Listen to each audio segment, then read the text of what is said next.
अस्सलाम वालेकुम वरहमतुल्लाहि ताला वबरकातुहू। सच्ची नमाज की हमारा पार्ट नंबर ये 20 है। जमात व इमामत का ये बयान है, यहाँ से हम पढ़ेंगे। चलिए वीडियो को शुरू करते हैं। बिस्मिल्लाहिर्रहमानिर्रहीम। जमात की बड़ी ताकीद आई है और इसका सवाब बहुत ज़्यादा है, यहाँ तक कि बेजमात की नमाज से जमात वाली नमाज का सवाब 27 गुना ज़्यादा है। मिशकात जिल्द अव्वल सफ़ा 95। मसला नंबर 1 दिया है कि मर्दों को जमात के साथ नमाज पढ़ना वाजिब है। बेला उज़्र एक बार भी जमात छोड़ने वाला गुनहगार और सज़ा के लायक है, और जमात छोड़ने की आदत डालने वाला फासिक है, जिसकी गवाही कबूल नहीं की जाएगी, और बादशाह इस्लाम उसको सख्त सज़ा देगा। और अगर पड़ोसियों ने सुकूत किया तो वो भी गुनहगार होंगे।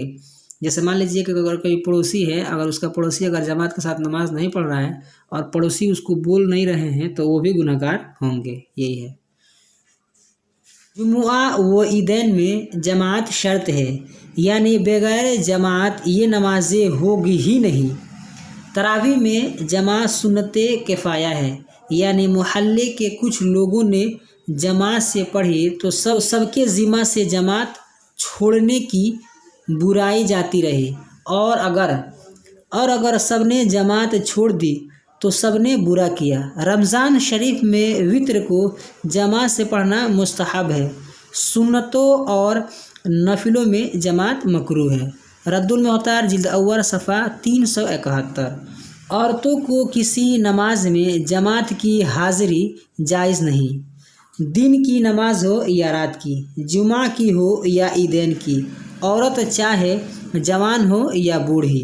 यूं ही औरतों को ऐसे मजमू में जाना भी नाजायज़ है जहां औरतों मर्दों का इख्तिलात हो, यानी जैसा मर्द औरत एक ही में मतलब हों, एक साथ हों, माने ऐसी जमात में जाना भी औरतों को जायज़ नहीं है।